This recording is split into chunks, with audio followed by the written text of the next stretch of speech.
Hello everyone, welcome to After Effects Lesson 1, Part 3. To quickly summarize, in Part 2, we launched After Effects, took a basic tour of the interface, and we talked about some of the main panels and what functions they control and what you can do in them.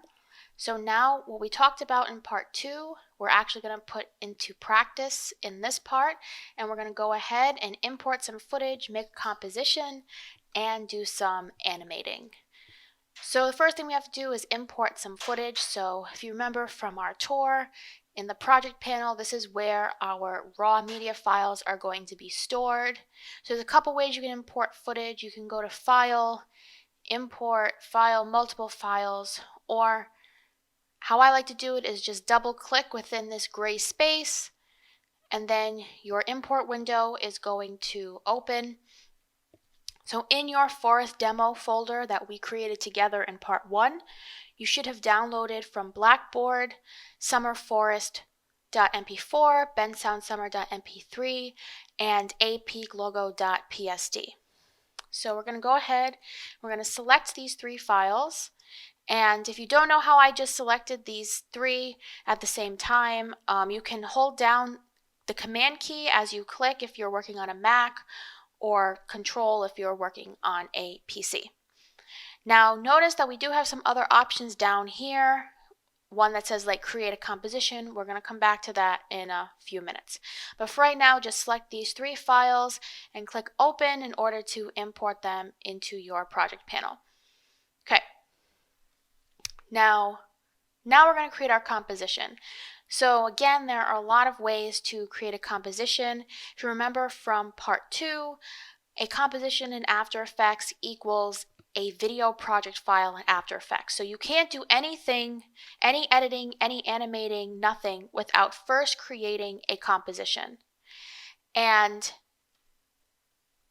how we're going to do it is we're going to create a new composition from footage. So we could have done that if we had chosen that, clicked this little checkbox here when we imported, if we imported one clip.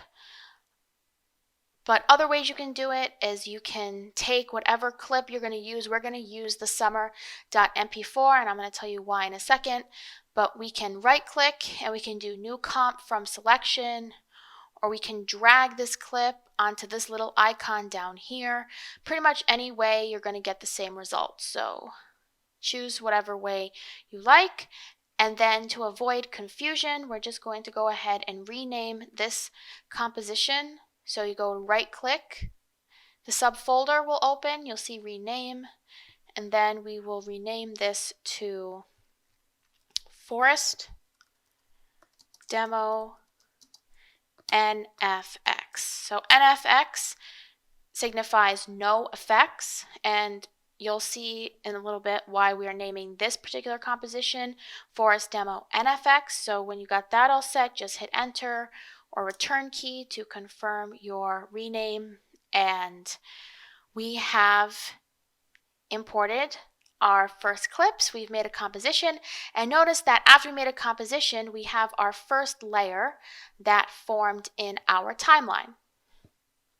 Couple things. So let's talk about our composition settings. So the reason that it is important that we made a composition from the summer forest video is that I want our composition to retain the settings that are programmed with this particular file. So if we click on that file, you see that we get a little info box up here, and it's telling us the type of file it is, the resolution 1920 by 1080, it's telling us the duration of our clip, which is 10 seconds, and it's telling us that this was filmed in 29.97 FPS. So FPS is an important measurement that you're going to be seeing now that we're working with video files. So FPS stands for frames per second, and all video clips are measured in frames per second, and frames per second equals the frame rate. And what does frame rate equal? Frame rate equals the number of consecutive full screen images that are displayed each second. I'll repeat that again.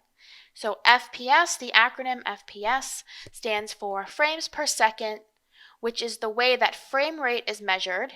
And frame rate means the number of consecutive full screen images that are displayed each second.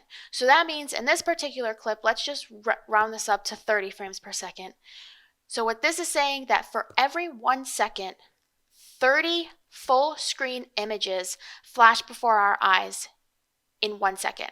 Now they're happening so fast that we're unable to recognize the changes with our naked eye, but just know that in this 10-second clip we are seeing a total of 300 separate images flash before our eyes.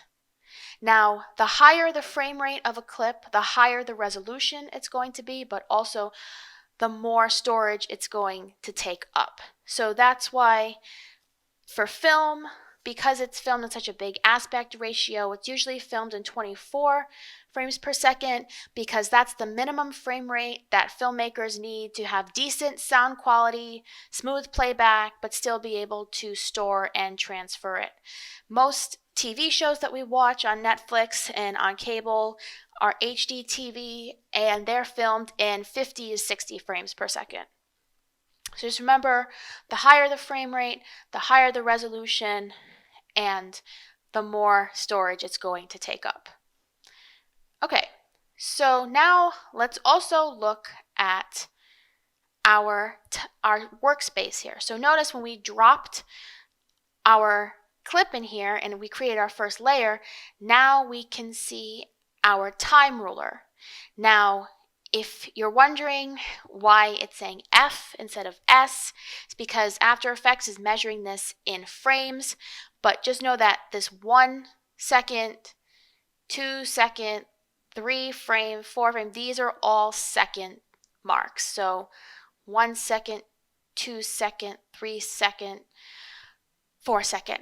Now you can see as I was clicking on this time ruler, this blue line with a little half a diamond head keeps following me. This is called our current time indicator, and this is going to play a very significant role once we start editing, because whatever changes you make, they're always going to happen wherever this current time indicator is currently placed. So that's very important to know. Also, here is your time display, which can help you accurately tell where your current time indicator is if you're having a hard time reading it on the time ruler. Another cool feature is if you're having a hard time being accurate while scrubbing, you can use your time display to tell your current time indicator exactly where you want it to snap to. So for example, if I type in 100, it will snap to the 1 second mark. If I type in plus 200, it'll add 2 seconds, snap to the 3 second mark. So it's just helpful to know. Another helpful thing is I like to call it shift to snap. So if you hold down the shift key as you scrub, it helps you place your current time indicator and snap to these different little tick marks here. The shift to snap trick will also come in handy when we actually start animating and we have to snap to different keyframes. So keep that in mind. Now before we get started animating and such, I want to show you what we are shooting for, what we are going for, the end result that we are trying to create.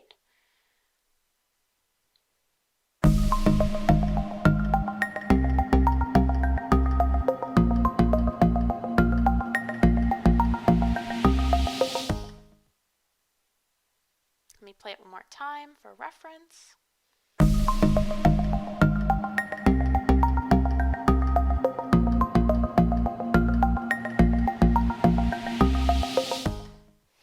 So I know it probably looks complex, but don't worry, it's actually really simple to do, and these are really basic skills and you're gonna pick them up, so don't get too nervous. But another thing that I want to stress is that I want everyone to start watching these end result videos with a critical eye. I want you to start looking at them and breaking them down to see exactly what techniques are being used. So together, let's constructively break down this video and look at all the different things we have going on.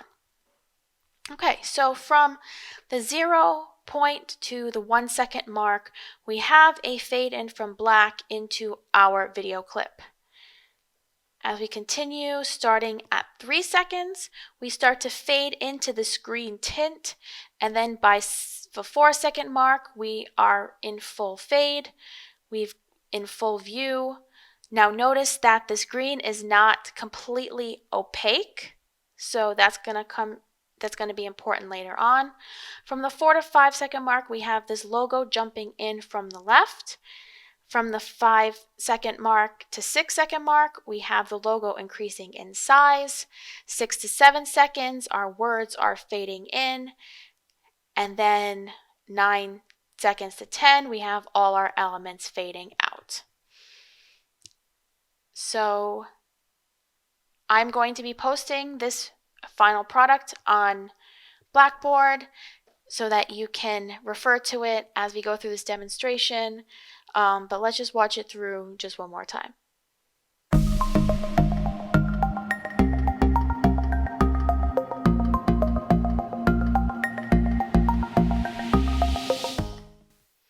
Now at the end, notice that we also had our music fade out from 9 seconds to 10 seconds. So that's also something that's important to take notice of. Okay, so now we are ready to start actually editing. So one thing that I want to point out is that if we ever had to change our comp settings for any reason, we can do that in composition window, and we can go to composition settings. And again, this gives us an overview of what our composition looks like. So we're in HD TV 1920 by 1080 resolution, 29.97 frames per second, 10 seconds in duration. Now, for example, if we wanted to change this to, let's say, 5 seconds, we could do that, and notice that my time ruler has now changed to 5 seconds. But we want to keep it at 10 seconds because that's how long our video clip is, so I'm just going to go ahead and undo that. But I just wanted to show you that you can change your comp settings at any time, so don't think that you are just stuck the first time that you create a composition from a particular footage. Okay. Okay, so now another thing I want to point out is that if you ever needed to shorten a clip, which we are going to have to do in a bit, at the end of your different layers, you're always going to have these little arrows pointing in different directions pop up, so that signifies that you can cut your clip at any time. So if I wanted to bring this, like, I can cut this. We are going to be using this a little later, but I wanted to just bring that up. Okay. So if we look back at our final product, the first thing that we have is a subtle fade in from black. So now we are going to be starting with keyframes. So by definition, a keyframe is the most important piece of a scene for animation. It's used to set parameters for motion, effects, or any other property. So you cannot animate anything without setting keyframes. And keyframes can never come in just one. They always have to come in sets of 2 or more. So you can never just have a single keyframe. So how do we actually make these keyframes? How do we access these keyframes? So with our layer that we want to animate selected, we have this little arrow here. If we twirl that down, we get 2 options, transform and audio. Since we're not dealing with audio yet, ignore that. If we twirl this little arrow down, we get these 5 transform properties. And a property in After Effects is any value in the timeline that can be keyframed or adjusted. So a property is basically anything that can be animated. So these are the 5 basic properties that you are going to see for every layer. So we have anchor point, which we're not going to be dealing with, so don't worry about that. If you're wondering what an anchor point is, it's this center point right here. But we're not going to be worrying about that right now, so moving on, we have position, which is changing things going left to right, up and down. Remember in math class when we used to have to graph coordinates, we had x-axis and y-axis. So things that moved along the x-axis moved horizontally, things that moved along the y-axis move vertically. So basically same thing here. So right here, that this 960, we have our x coordinate, 540, we have our y coordinate. So position is going to be how we move things left, right, up, down, jumps, all that kind of fun stuff. Scale is how we're going to be zooming in and out, making things bigger and smaller. Rotation is kind of self-explanatory, it's spinning around. And then opacity has to do with fading in and out, making things go from transparent to opaque. So since we want to do a simple fade in, we're going to be dealing with the opacity property for now. Now,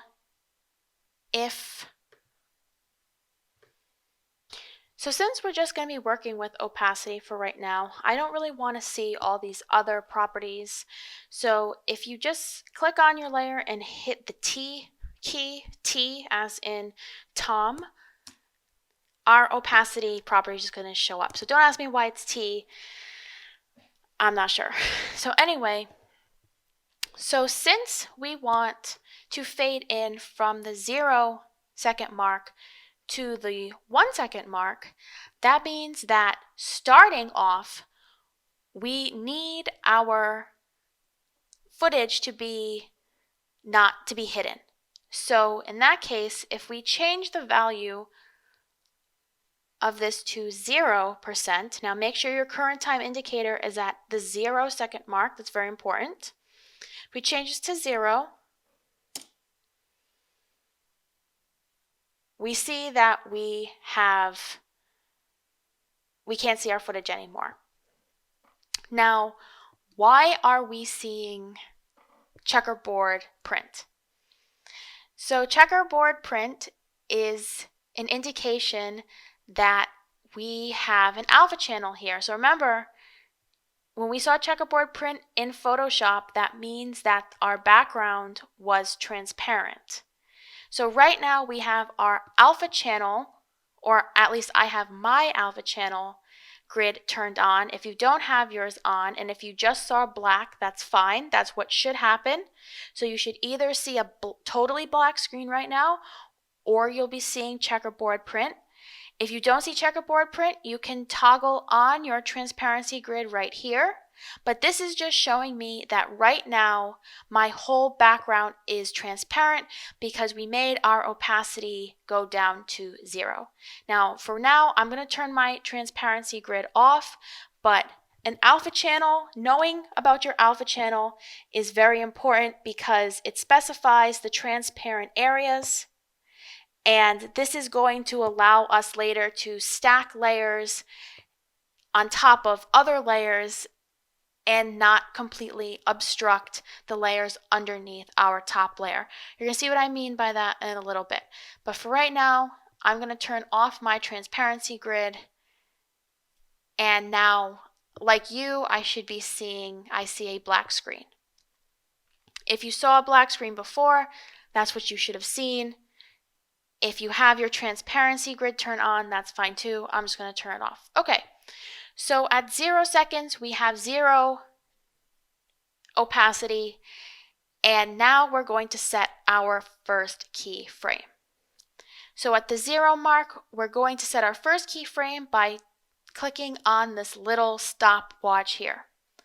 When we click on that stopwatch, we get a little diamond that appears, and that signifies a keyframe. Now, you only have to hit the stopwatch the first time you set a keyframe.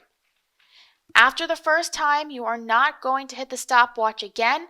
If you hit the stopwatch again at any time, you're going to delete all of your keyframes. So only hit the stopwatch the first time you are setting a keyframe for a particular property.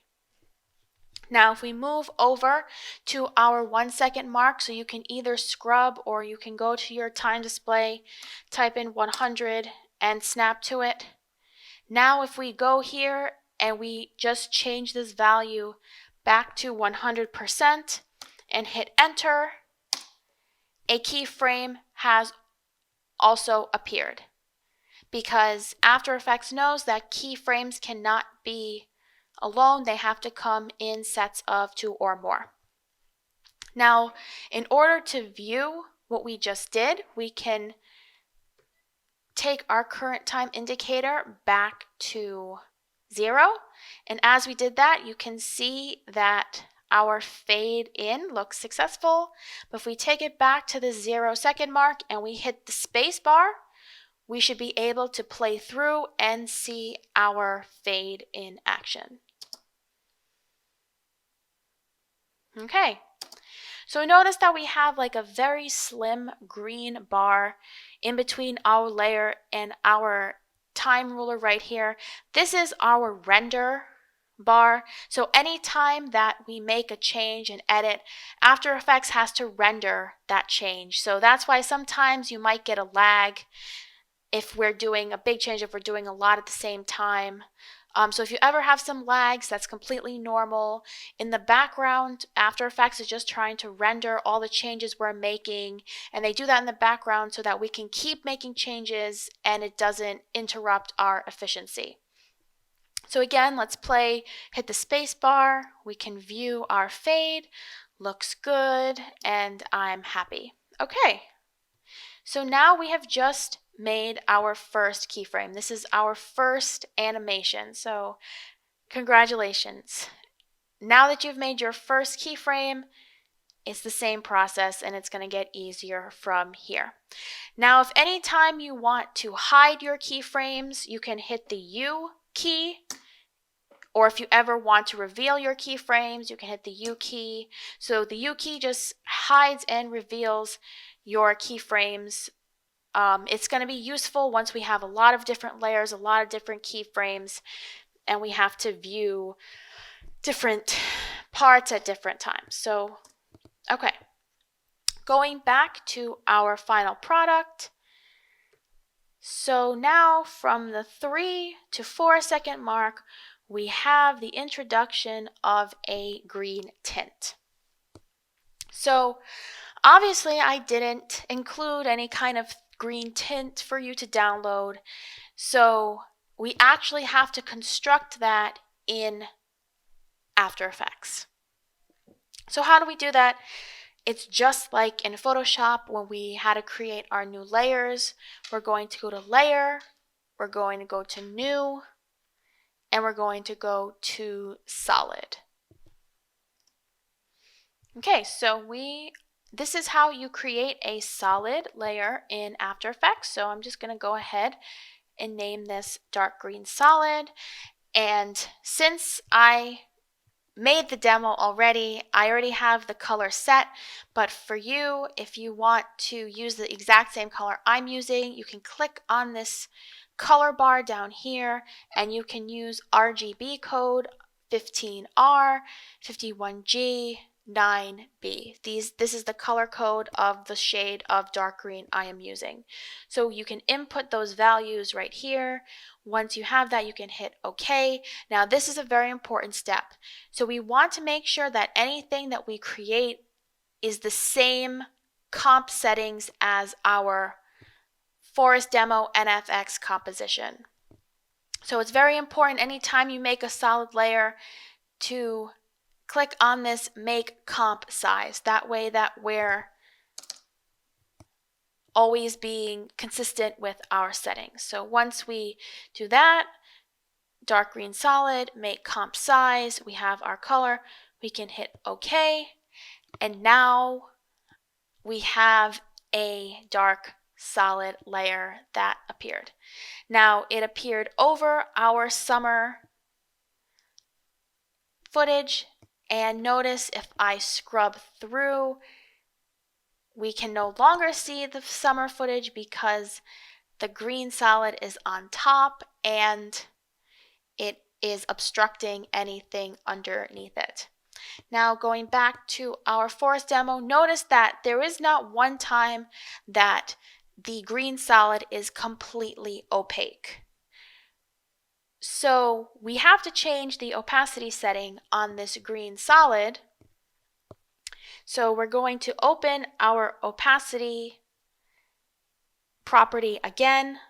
You can use the twirl down arrows to access it, or you can just hit the T key.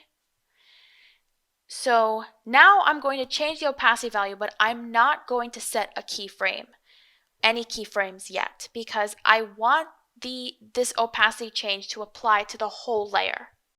So I'm just going to go ahead and change the value of this opacity property to 75. I'm going to hit enter.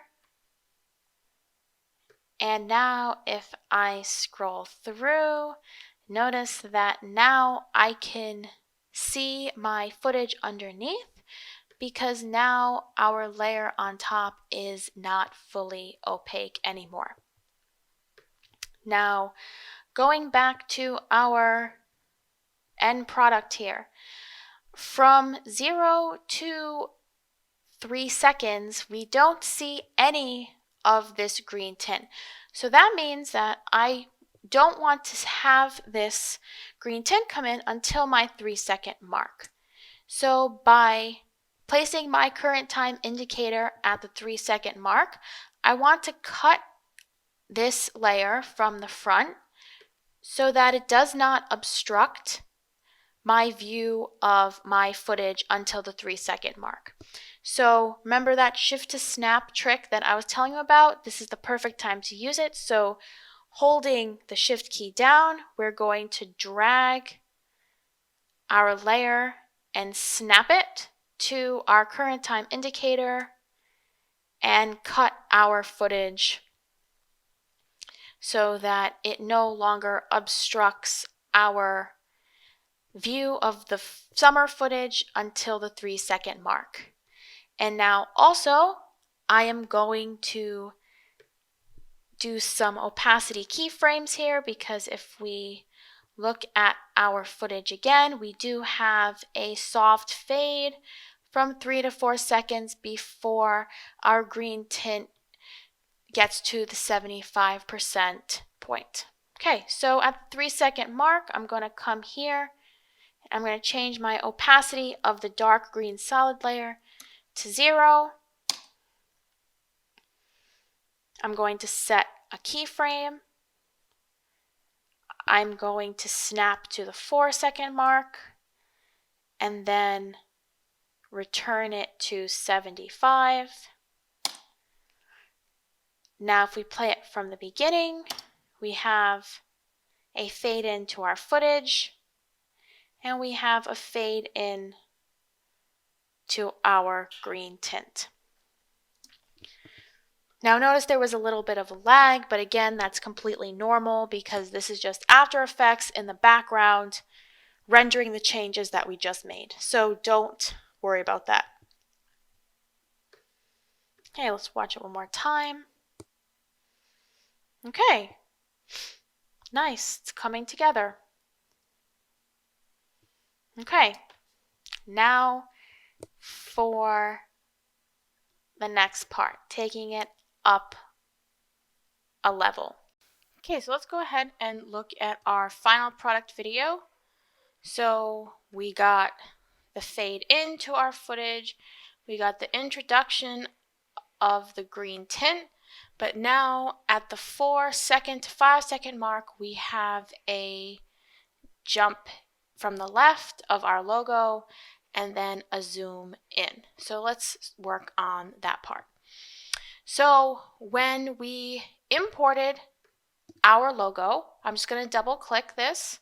So when you double click anything in your media storage bin, if you double click, it makes a new tab up here so that you can see the footage isolated. So if we look at our AP logo file, we can see that we have the logo, this triangular shape, and then we also have the text. So when we imported this logo along with our summer footage and our music, we imported this all as footage. But if you notice in our final product video, the logo and the text seem to be two separate files. So remember how I said we were going to go back to that import screen and I was going to show you how to use those little check boxes? Well, we're going to do that now. So if you did open this with me, we can go ahead and close this. And let's double click and open our import window again. So now we're going to re-import this logo file that we imported before, but this time instead of importing as footage, we're going to do this drop down menu and we're going to import it as a composition so that it can retain its layer sizes.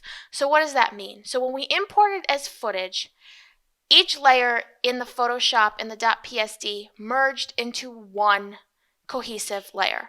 But if we look at the file actually in Photoshop, we can see that there are in fact two layers. There's the text layer and then there's the graphic layer.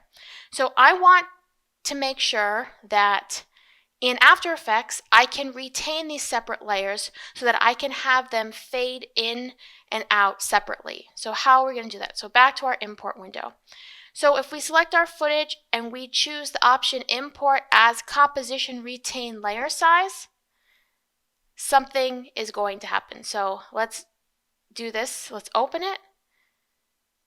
And now we're going to get this little box that opens. So we want to make sure that we choose the editable layer styles. And we're going to hit OK.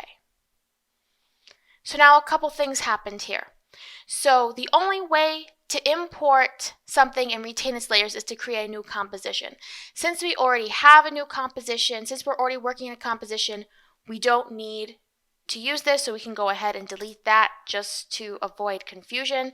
So you're just deleting the composition that was created. That's not going to affect anything, so just let's go ahead and delete the composition AP logo. Okay, but now also what happened is we had a folder appear. So if we open this folder, we can see that now we have a separate layer for our graphic. Close that there. And then we have a separate layer for our text. Perfect, that's exactly what we wanted. So now we're going to go ahead and we're going to drop the graphic, only the graphic, for right now into our timeline. So let's go ahead and drop that right above the green solid layer. Now notice that this is a little bit too big compared to what we want to go for with in our final product video. So there's a couple ways that we can fix this. So just like we had the free transform feature in Photoshop, we also have this feature here. So if we look at this view a little smaller, I'm going to do like 25%. You can see that we have the transform box around. So if you wanted, we could use any of these corners, holding down our option key if we're using a Mac. If you're using a PC, it might be shift or control, I'm not sure, so you'd have to test that. But we can hold that down and we can resize it. Okay, but another way, a better way to do that is, let me go back to a bigger view. If we open our scale property, so we can do that by dropping down the menu, or we can just press the S key on the keyboard. Just like we changed the value of the opacity for our dark green solid layer, we can do the same thing with our scale. So I'm just going to go ahead, that way my proportions stay. And I think this is a good size. So this, I'm using 37%. Also, with my arrow tool, my selection tool, if I wanted to, I could move this anywhere around my comp window. Now here, I'm going to teach you a nice skill that we can use in our info boxes. So now I kind of just messed up my centered position. So if I wanted to get back to that, if I go to the align box, I always use this. This is a really helpful box to have open. If you're not seeing your align box in your info panel, go up to your window menu and make sure that the align box has a check mark next to it. So if you're not seeing it here, this is probably not checked off, so go ahead and do that. But if you do align horizontally and align vertically, you will always get back to a perfectly centered position. So let's make sure we're aligned horizontally, we're aligned vertically. I'm happy with this. Okay, so now we're going to work on our jump. Now notice when we dragged our file into the timeline, again, it's too long. It's not supposed to come until like the 4-second mark. So again, let's snap our current time indicator to the 4-second mark.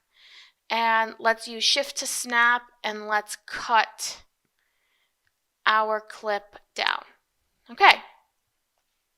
So now let's go refer to our end product goals. So let's go to the 4-second mark. So you notice at the 4-second mark, the graphic is not on the screen. It is off to the left. And between 4 to 5 seconds, it jumps and comes back to the centered position.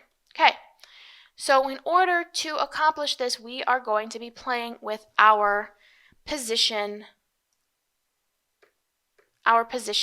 property. So again, to get to the position property, you can twirl down, go to position, or you can just hit the P key. Now pay attention to the coordinates. So at a perfect centered position, our X coordinate is at 960 and our Y is at 540. These values are important, so let's remember them. Okay, so before I set my first keyframe, at the 4-second mark, my graphic should not be on the screen yet.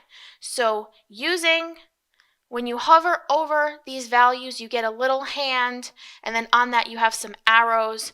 So hovering over the X coordinate value, I'm going to hold down my mouse and I'm going to drag to the left.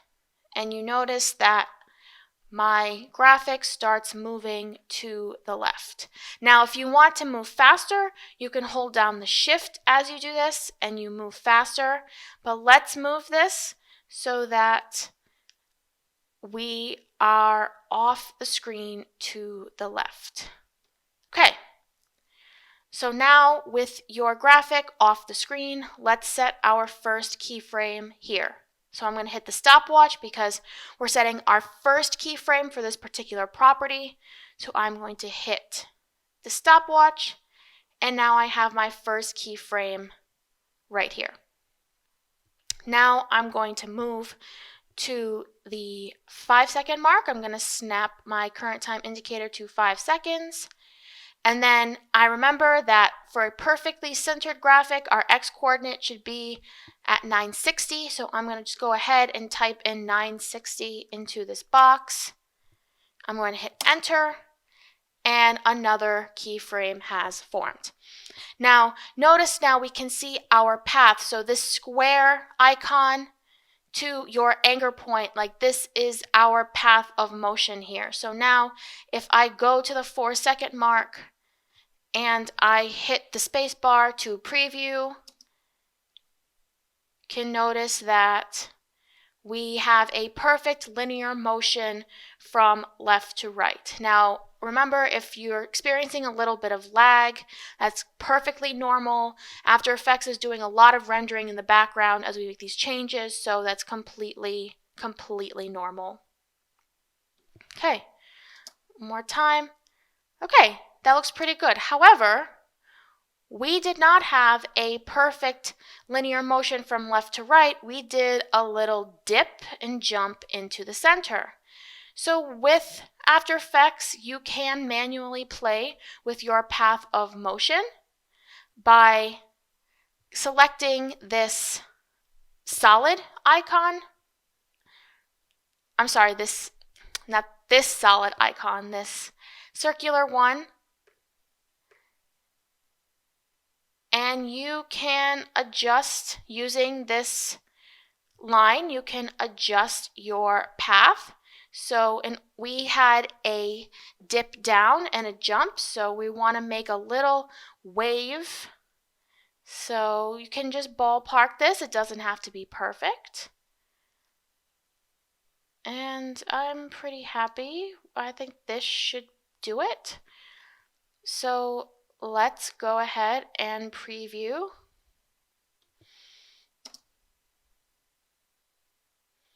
Okay, now at any time you can always modify this. Now if for some reason this goes out of view, just minimize your view a little bit and you should be able to see it, or you can use this hand tool to kind of move around freely, and you can modify this at any time by clicking on this circular icon. I'm just going to amend it a little bit more. Okay, I'm going to go back to fit. I'm going to look at it one more time. A little bit of a lag. Let's watch it again. Okay, I'm happy. Now, another thing with keyframes, when you're doing fade-ins or you're doing like linear motion, usually you don't have to utilize this effect that I'm going to show you, but whenever we're doing like dips or we're doing rotations, it's always helpful to use something called Easy Ease. So with Easy Ease, this is just helping us to stabilize our motion so that we get a smooth transition in movement. So how do we apply an Easy Ease to these two keyframes? We want to make sure that they're selected, so you can either select them by selecting one, holding down Shift and selecting the other, or within this you can hold down your mouse and you can drag and select them like this. Then you can either right click on either keyframe and you will see something that says Keyframe Assistant, and you can do Easy Ease, or we can go up to Animation window, Keyframe Assistant, and apply an Easy Ease like that. Now you might not be able to see the effect that the Easy Ease has on our motion right now, but this all happens in the rendering process. So let's go ahead and actually I can even notice that there's a little bit of a smoother transition from the jump to the center. Okay, so now we're about halfway there. So we got our fade in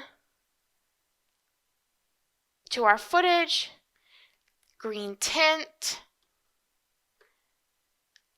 little jump here, and now from the 5 to 6 second mark we're going to do a scale increase. So we're going to do a zoom in. So let's see what I'm talking about. So you see 4 to 5, we jump in, 5 to 6, we zoom in.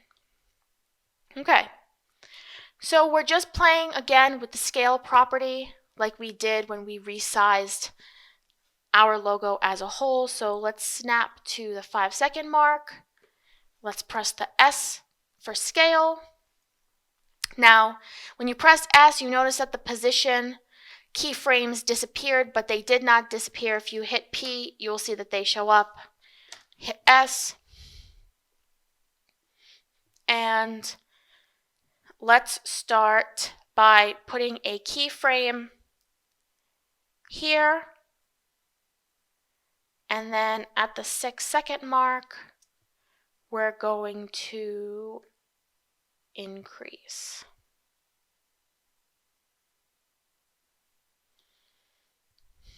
Okay, so let's see what we have. Okay. Let's watch. Okay, looks pretty good to me. And since we're just doing a linear motion for the zoom in, we don't have to use an easy ease. Okay.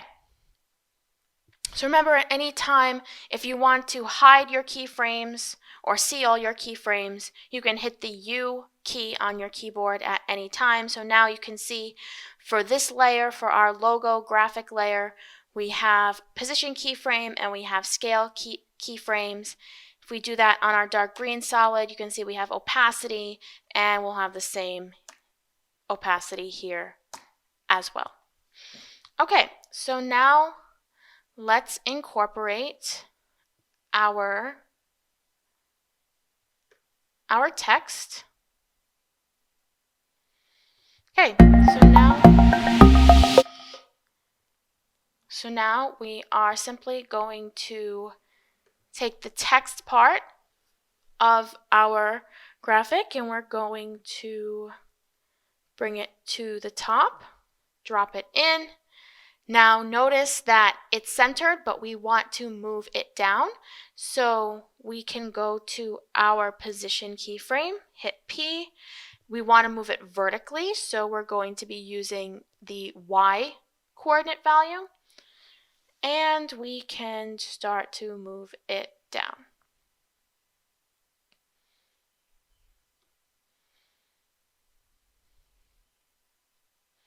Okay, another helpful tool that After Effects has, it's called Title Action Safe Zones. So this can help you frame your title and frame your text. So you should never have anything come out of this outermost frame here. So because our logo is our text logo is kind of really close, I'm just going to go ahead and shrink it a little bit, maybe to like 76%, and then I'm going to go back to my position and I'm going to move it down just a little bit more.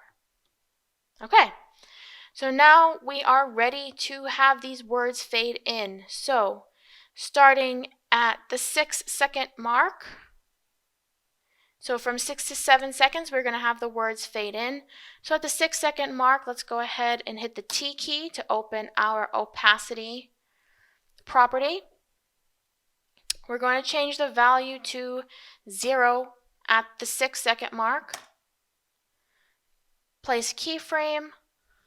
We're going to go to 7 seconds, and we're going to change the value back to 100%. So now if we preview this,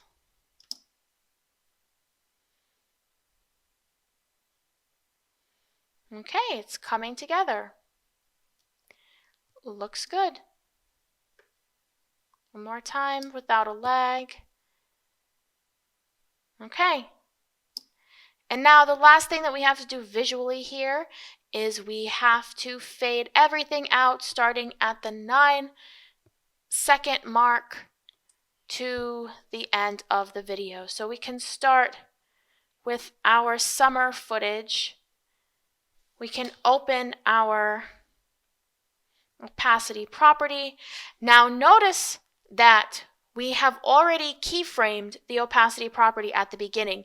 And remember, I told you that you can only hit the stopwatch for the first keyframe you set for a specific property. Because if I go ahead and I hit the stopwatch, these two keyframes are going to disappear.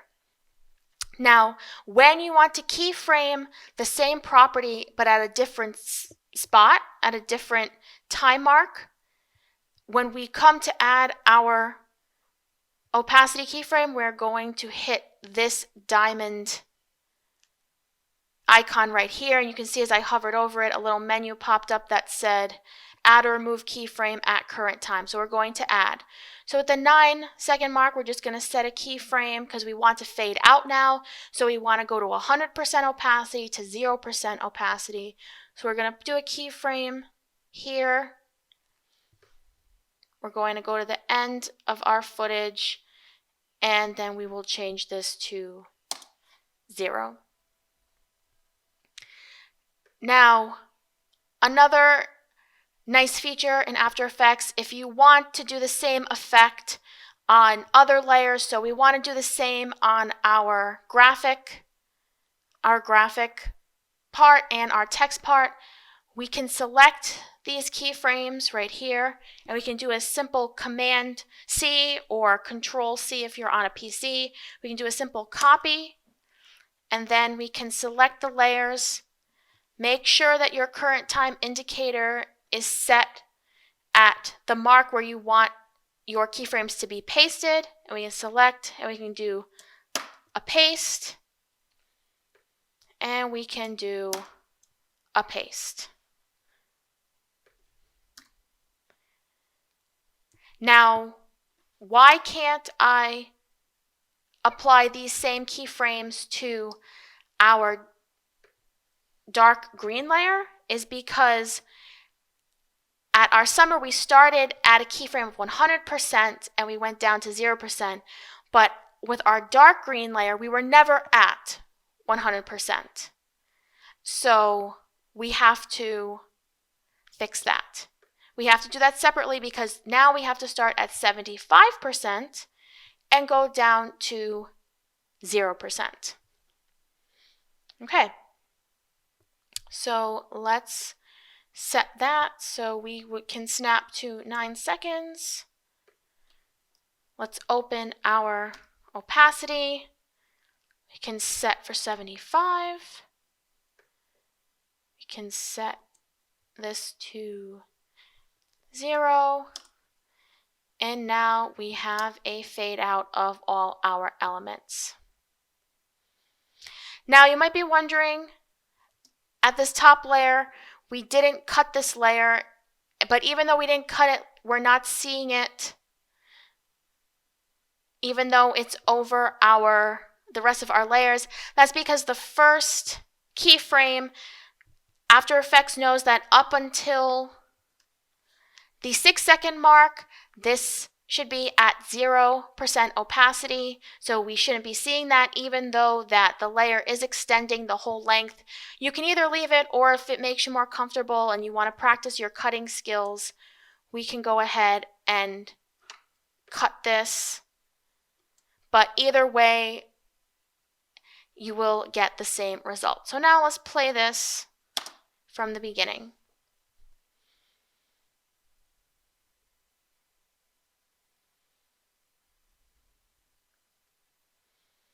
All right, this looks pretty close to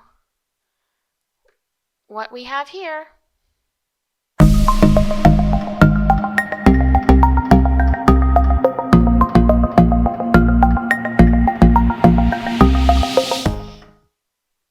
Okay, the only thing that we're missing,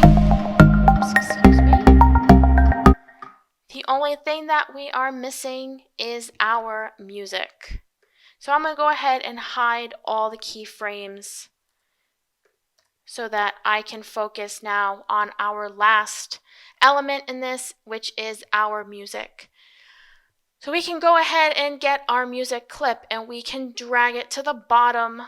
It actually doesn't matter, but I like having my music at the bottom, so I'm going to go ahead and drag this to the bottom of my layer pile. And another thing that I want to do is I want to twirl this down. I'm going to twirl down audio, and I want to make sure that I can see my waveforms.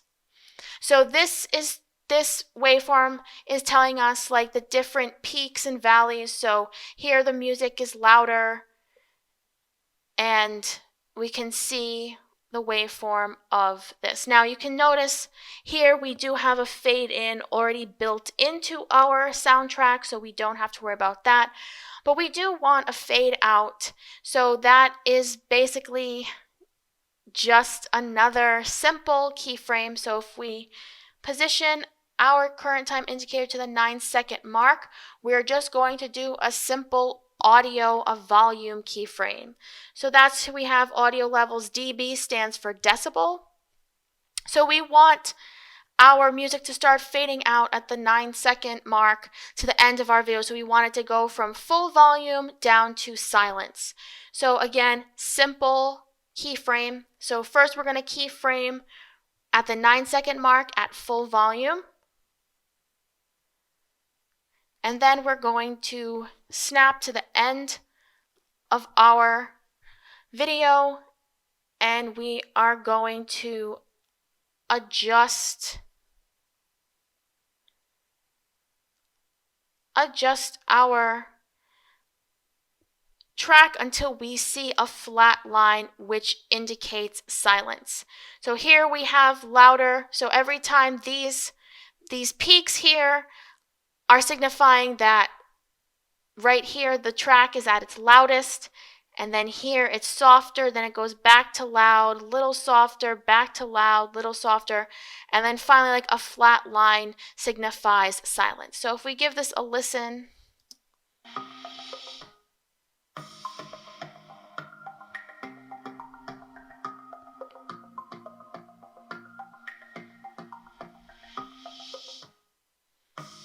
okay. Now another thing to keep in mind, up here we have this is also our time navigator start. So when we're about to render our file, and we need to make sure that this navigator window encompasses our whole project. Now there's no reason that it shouldn't have from the beginning, but for example, if we had taken this and we have it at the 7-second mark, then when we go to export our video, only seconds 1 to 7 is going to be exported. So this is just another thing to watch out for. Make sure that your time navigator always extends to the full end of your project. Okay, so now we are ready to render or export. So what we are going to do is we are going to go to File, we are going to go to Export, and we are going to add it to our render queue. So when we do that, another little tab in our timeline opens, in our workspace opens. And we always want to make sure our render settings are at best settings, our output mode is lossless, and then the only thing that we have to do is we have to set a destination for our output video. So we can click on this. It retains the name of our composition. Make sure it's a .mov. And then when your output window opens, make sure you are saving it in that folder that we created. So I'm going to go ahead and find that folder. And then when I have it in the place I want, I am going to save it. And then I'm going to come here and click on render. Now since it's only 10 seconds, it shouldn't take too long. We're going to see like a little jumpy version of our final product. Everything looks good. And when this is all done, we're going to hear a little ping noise. Just like this.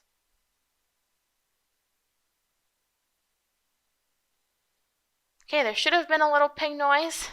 I'm sure that you're going to hear a little ping noise. Let's see. Yep, there it is. There's that little ping noise that you should hear, and that signifies that your clip is fully rendered and it is now viewable where you saved it. So I'm going to go ahead and minimize my After Effects screen, and I'm going to go find it. So here is what we just exported. Now the first time you open it with QuickTime Player, it's going to have to go through this conversion process, so let it do what it needs to do, and then you want to view it, and then after you watch it, you want to save the converted version so that you can easily open it the next time you want to view it. So it shouldn't take that long. Take about 15 to 30 seconds since we're only working with a 10-second clip. And then once it's fully converted, it is going to load so that you can view it. And now you see that you have Forest Demo NFX converted.mov, so you can watch it. And now we can see that here's our converted clip, and it is looking very nice. So once you close this out, it's going to prompt you to save your new converted.mov, so make sure you do that. And then this is the one that you keep for submission. So that is it for this part 3 demo NFX. In the next and last video, I am going to show you another way that we can repurpose our files and create another similar video, and then I will show you how you are going to submit your homework to me and what I am asking you to do. So thank you so much for watching, and when you're ready, click on the last part number 4.